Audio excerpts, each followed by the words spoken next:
Hi everyone and welcome back to Education with Eleanor. Today we're going to do an example that's a gravity example and it's going to include velocity, acceleration and Kepler's third law. So if you like this content then press the like button and subscribe, hit the notification bell to get more videos on physics, mathematics and science. Alright, so we've got the Earth here on the left and the Moon on the right hand side. The distance between them, so the distance between the centers of masses, is given by r, and that's 3.84 times 10 to the positive 8 meters. And then if we look at the period, so the time it takes, so if this is the Earth and this is the Moon, it's the time it takes for the Moon to travel around the Earth. That period is given by, so t with an underscore m, 2.36 times 10 to the positive 6 seconds. So one of the things that we can calculate is velocity, so the velocity of the Moon around the Earth. Now, the way we do that, remember that actually instead of velocity, let's talk about speed because we're not going to talk about direction yet. So speed is given as distance divided by time. Now, the Moon here, which is going around, we're going to assume it goes around in a circle. So we're assuming centripetal motion. So there's a circular orbit. This is not always the case with planets around a central, for example, if it's around the Sun, but just for now we're assuming it's a circular orbit. So the distance around it is going to be a perfect circle, or also known as the circumference. Oops, let's spell that properly. So the circumference divided by the time taken, which can be also known as the period. So I might write the period there instead of time. Let's go further. The circumference is given by 2 pi r divided by the period, and so we've got v for the speed there. Alright, so let's calculate the speed with which the Moon goes around the Earth.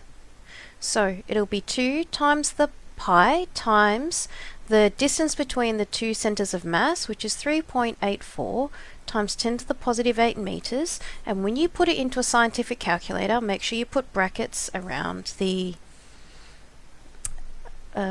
scientific notation, and then the period is the time taken for the Earth to go around the Moon to go around the Earth. So that's 2.36 times 10 to the positive 6 seconds. And once again, when you put it into the calculator, you'll need to put brackets around the scientific notation.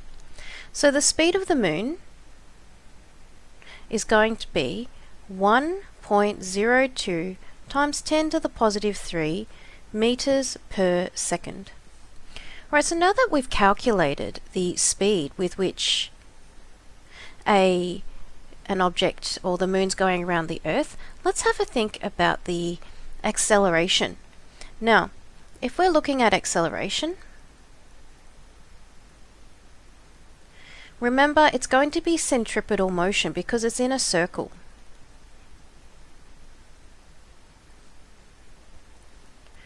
And acceleration in a circle is given as a equals the velocity squared divided by the radius, in this case the distance between the two centers of mass. Now one of the things that we can substitute into that is that velocity is equal to 2 pi r divided by the period. So if we substitute that in, we will end up having 2 pi r divided by the period all squared, and in the denominator you'll have the radius again. So if we square the numerator, you will have 2 times 2 is 4, and then you'll have pi squared and then the radius squared, and in the denominator you'll have the period squared multiplied by r, the radius. Let's simplify this. The radiuses will cancel out, so you'll be left with just radius to the power 1 in the numerator, and in the denominator you'll have t squared. Now, because you've got radius to the power 1, we don't actually need to write the 1, we can just write 4 pi r. I'll make that r a bit more obvious. Alright, so you could use either version of the equation to calculate the acceleration. So you can use a is equal to the velocity squared divided by the radius, or you can use 4 pi r divided by t squared. If we were to do the first version, so a equals velocity squared divided by the radius, so this is a being the acceleration. The velocity, which is what we calculated previously, is 1.02 times 10 to the positive 3, and we'll square that. Now, because that's squared, the meters per second also gets squared, so that also gets squared, and then you divide that by the distance between the two objects, which is 3.84 times 10 to the positive 8, and that's just meters there. Remember to put your brackets around the numerator and the denominator so that when you're using a scientific calculator, so that gets inputted correctly. Alright, so your answer is going to be 2.72 times 10 to the negative 3 meters per second squared. Now, if we do the unit analysis on this,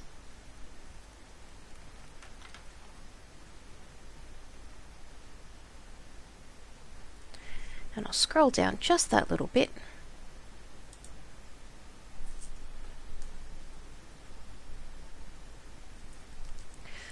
In the numerator, you have meters squared per second squared, so s to the negative 2, and in the denominator you have meters. And the reason why it's all squared is because here we squared everything, all the units, because velocity was squared. And then if we look at just the meters, you will have meters 2 times meters to the negative 1 times seconds to the negative 2. So then you'll have meters, and then we use our index laws, so the meters is the same base, so it'll be 2 plus negative 1, and then we've still got seconds to the negative 2. So now we'll have meters to the positive 1, seconds to the negative 2, which also is meters per second squared. So that's how we've got the acceleration there. Alright, so if we were to use this other version of the equation, so the acceleration is equal to 4 pi r divided by the period squared. The acceleration will be 4 times pi times the distance between the two centers of mass, so oops, instead of 2 that should be a 3, so 3.84 times 10 to the positive 8, put that in brackets, that'll be a meters there, divided by the period squared, so the period is 2.36 times 10 to the positive 6. That will be all squared, and the seconds will be squared. So your final answer for that is also 2.72 times 10 to the negative 3 meters per second squared. And that's how you get the acceleration of the moon around the Earth. So I'll put little m's there so it's really obvious it's the moon. Alright, let's move on. Alright, now we're going to use Kepler's third law in order to figure out the mass of the Earth.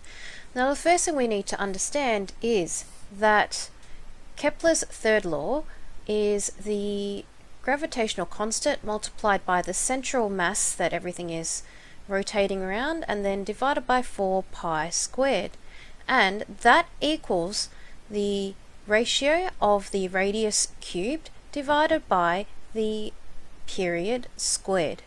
Now, what's really important is that this ratio is always equal to a constant.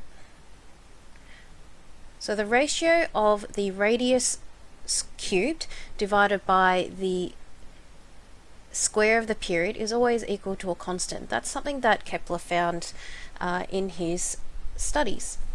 Now, let's rearrange this to make the mass of the Earth the subject. So, mass of the Earth is given by 4 pi squared times the radius cubed divided by the gravitational constant times the period squared. Let's keep going. So the mass of the Earth will be equal to 4 pi squared multiplied by the distance between the two centers of mass, which is 3.84 times 10 to the positive 8 cubed, meters cubed, and then we'll divide that by the gravitational constant, which is 6.67 times 10 to the negative 11, and the units for that are meters cubed, kilograms to the negative 1, seconds to the negative 2. And the typical units you do see for the gravitational constant is newtons meters squared per kilograms squared. These are just equivalent units. And then we multiply that by the period, which is 2.36 times 10 to the positive 6 squared, and the seconds for the period will also be squared. So type that into your scientific calculator. Remember to include your brackets so it's entered incorrectly. Your answer will be 6.02 times 10 to the positive 24 kilograms. And that's how heavy the Earth, I shouldn't say how heavy, it is how the mass of the Earth. And if you look up your astronomical data, this figure is actually close, if not the same, as the mass of the Earth. Now if we do unit analysis,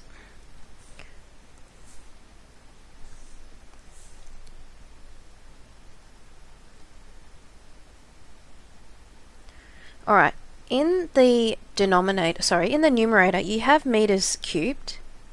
In the denominator you have meters cubed, kilograms to the negative 1, seconds to the negative 2, and then seconds to the positive 2. So what's going to happen is our meters cubed will cancel out to 1. So in the numerator you'll have 1, and then let's look at the 2 seconds. Okay? So in the numerator we're left with 1, and then we've got kilograms to the negative 1, and then these seconds, it'll be, because they're the same base, you'll have negative 2 plus the positive 2, and I'll just scroll down so we have a bit more room. So in the numerator you'll still have 1, you've got kilograms to the negative 1, and then you'll have seconds to the 0. Now, you got next line, 1 divided by kilograms to the negative 1, and then seconds to the positive 0 becomes 1. Remember, anything to the power of 0 is 1. So now you've got 1 divided by kilograms to the negative 1. And you can bring the kilograms into the numerator, and that becomes a positive 1. And that gives you just kilograms in the numerator, and that's your final unit.